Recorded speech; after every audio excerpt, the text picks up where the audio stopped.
இன்றைய நற்செய்தி வாசகம் மத்தேயு எழுதிய நற்செய்தி 2ஆம் அதிகாரம் இறைவசனம் 13-15 மற்றும் 19-23 முடிய.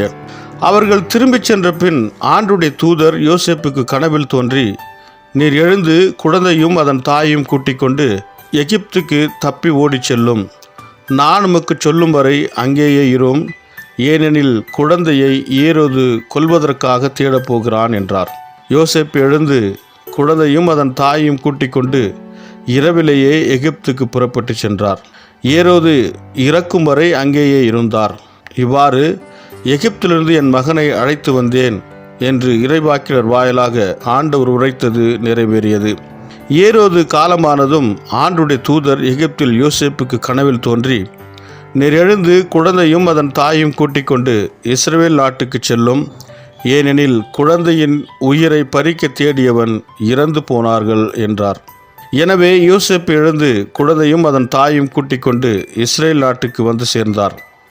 ஆனால் யூதேயாவில் அர்க்கெலா தன் தந்தைக்கு பின் அரசாளுவதாக கேள்விப்பட்டு அங்கே போக அவர் அஞ்சினார். கனவில் எச்சரிக்கப்பட்டு கலிலேயா பகுதிக்கு புறப்பட்டு சென்றார். அங்கு அவர் நாசரேத் எனப்படும் ஊருக்கு சென்று அங்கு குடியிருந்தார். இவ்வாறு நசரேயன் என அழைக்கப்படுவார் என்று இறைவாக்கினர் உரைத்தது நிறைவேறியது.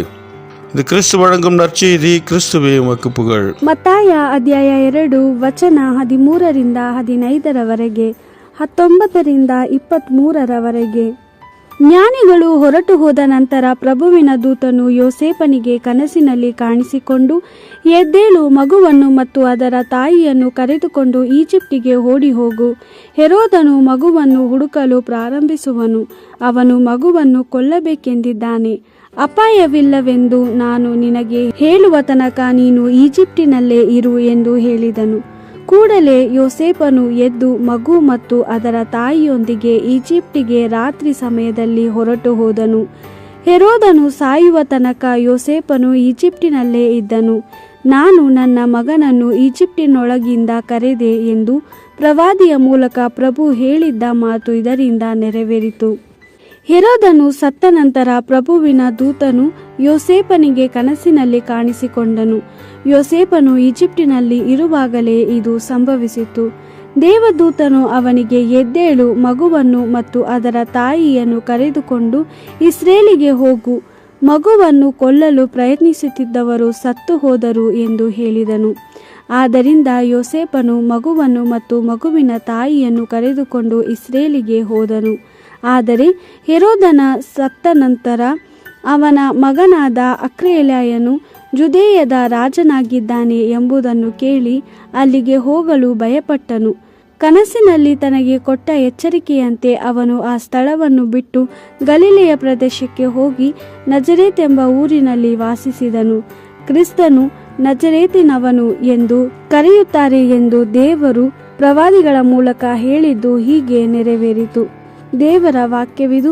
ದೇವರಿಗೆ ಕೃತಜ್ಞತೆ ಸಲ್ಲಲಿ. Gospel according to Matthew chapter 2 verse 13-15, 19-23. After the wise men had left, an angel of the Lord appeared in a dream to Joseph and said, "Get up, take the child and his mother and escape into Egypt, and stay there until I tell you. Herod will soon be looking for the child in order to kill him." Joseph got up, took the child and his mother, and left that night for Egypt, and he stayed there until the death of Herod. In this way, what the Lord had spoken through the prophet was fulfilled. "I called my son out of Egypt." After Herod's death, an angel of the Lord appeared in a dream to Joseph and said, "Get up, take the child and his mother and go back to the land of Israel, because those who tried to kill the child are dead." So Joseph got up, took the child and his mother and went to the land of Israel.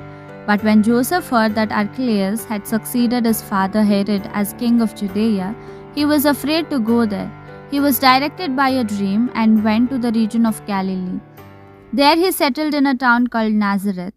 Thus, what was spoken by the prophets was fulfilled: "He shall be called a Nazarene."